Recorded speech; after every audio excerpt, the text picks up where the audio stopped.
ori la qabo oo kamarada loogu xidho oo cawradeedii banaanka la dhigo wali caalamka lagu maarag islaamnimadana lagu maarag Soomaalina lagu maarag ciida galaas laga arkay iyadoo la hadalay maalmihii ugu dambeeyay inay soo fadhiyeen odayaasha labada dhinac ee ka soo kala jeeda Safiya Tusmi iyo Cabdi Cajuun ayaa haddaba waxa caasimadda Soomaaliland ay Hargeysa caawa shir jaraa'id ku qabtay qaar ka mid ah odayada Safiya Tusmo kuwaasi oo sheegay in odayadii beesha uu ka soo jeeday Cabdi Cajuun ay gabi ahaanba ka bixeen ballamihii ay wada lahaayeen labada dhinac waxaana ay ku eedeeyeen arrinkan inay la ogyihiin odayaashiisu waa sida ay hadalka u dhigeen isla markaasina ay ku raacsiin dhaqankani foos xun ee uu ku sameeyay Safiya Tusmo iyagoona digniin adag u diray beesha uu ka soo jeeday Cabdi Cajuun waxay hadaladoodu u dhignaayeen sidan bismillaahir rahmaanir rahiim anigoo ah aqal jaamac nuur cabdi waxaan halkan aan ka sheegayaa ama shirka jaraa'id baa u qabanay dhacdadii gabadhii Safiya Tusmo ku dhacday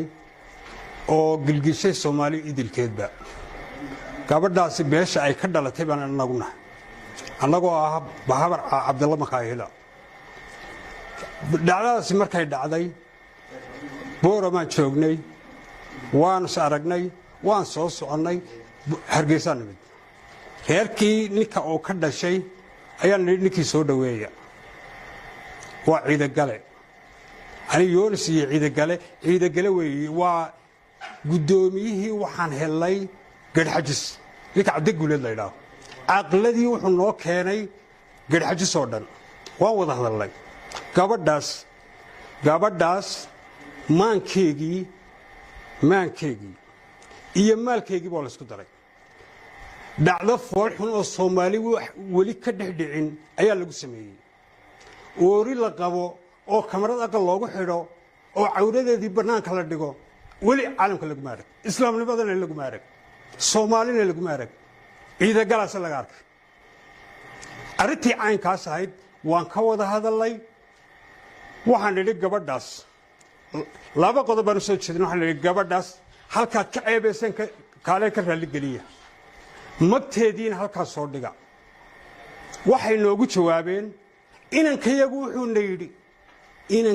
wuxuu nayidhi oo duqeydii dhanada ciida gale waxa ma qabo buu nagu yiri ee aan isku noqday walaalahay oo ballan ii qabta way nala meeraystay 3 maalmood bay qabsadeen khamiistii shalay ku ekay khamiistii shalayna kolkay mataqaanaa ay arrinkii kiira soo dhuuxeen inay waxaan ay qabaan ogaadeen hawada ka baxeen oo waa la jabay way jareen sida darteed annagoo ah beeshii duqeydii Cabdalla Makaahila waxaan garanay in arrintan bakayar ay mataqaanaa odayadu arrintan ka dambeeyaan oo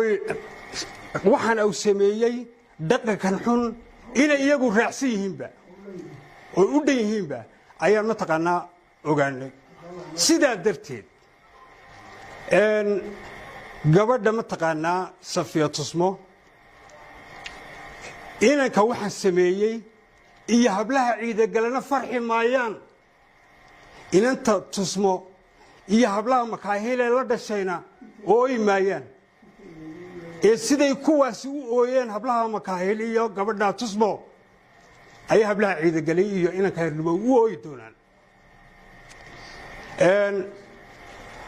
haddii mataqaanaa si Soomaali maanta way arrintan way wada gaadhay haddii sida ugu dhaqsiyaha badan la arrintan loo gaari waayana dib weyn baa ka dambeyn bismillaahir rahmaanir rahiim اللهم صل على محمد وأنا عاقل باور عبد الله هو باور عبد الله متقنا وضياش هو وين كميدا ضال وين وحن كور بحنايا dad aad ku dhacday gabadha Soomaaliyeed babar Cabdallo Tusmo Abdullaahi yiraahdo taasoo bariyaha ku jirta arrinkeed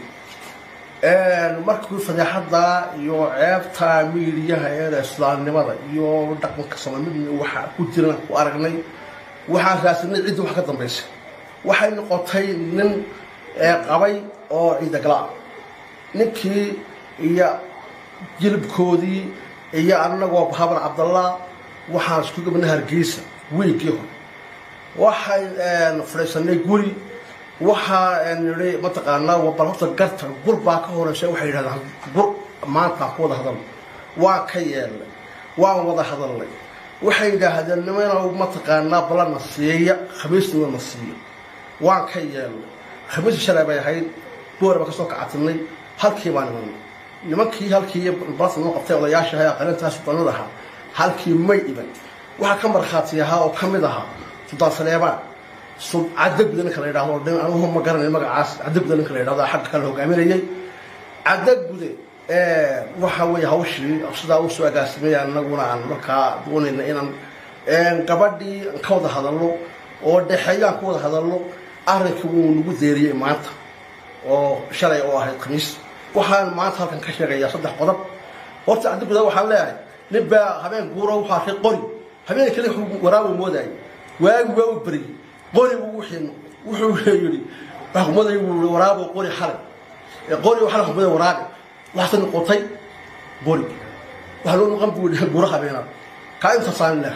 ciida galo waxaan leh ciida galo haddii faras baa la yidhi dibeysa ka deg meel ka degu waay faras dibeysa ka degay meel ka degu waay makaasa aqal inni'a qaas ciida galo lehay dhaqanka Soomaaliyeed waxaan leeyahay Soomaaliland waxaan leeyahay arrinkaasi arrin Soomaalida ku fiican maahay diinta ku fiican maahay arrinka gabdhahana waa ogtihiin haddii gabadhooda in la isku dilo ogtihiin waa in laga jawaabo Soomaaliland dhaqanka Soomaaliyeed waxaan leeyahay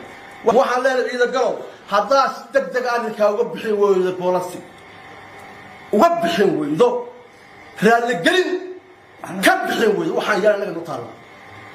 Soomaaliland safar u sheego salaam calaykum bismillaahir rahmaanir rahiim magacaygu waa Cabdullaahi Isfaare aniga ku hadlaya magaca caylada Safeetismo waxaan marka hore u mahad celinayaa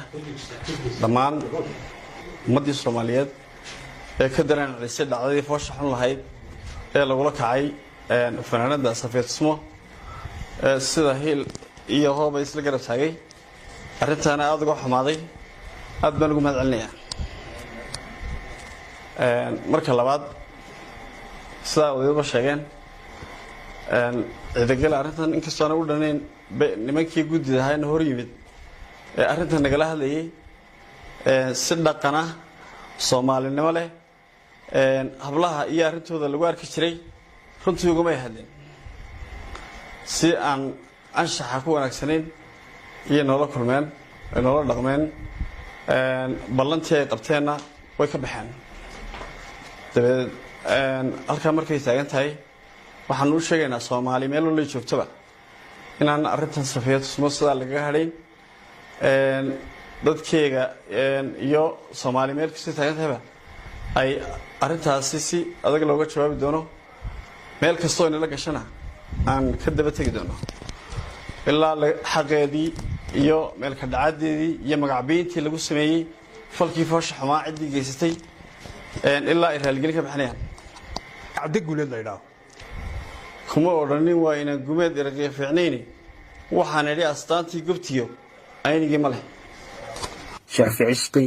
magaalada Hargeysa caasimadda Somaliland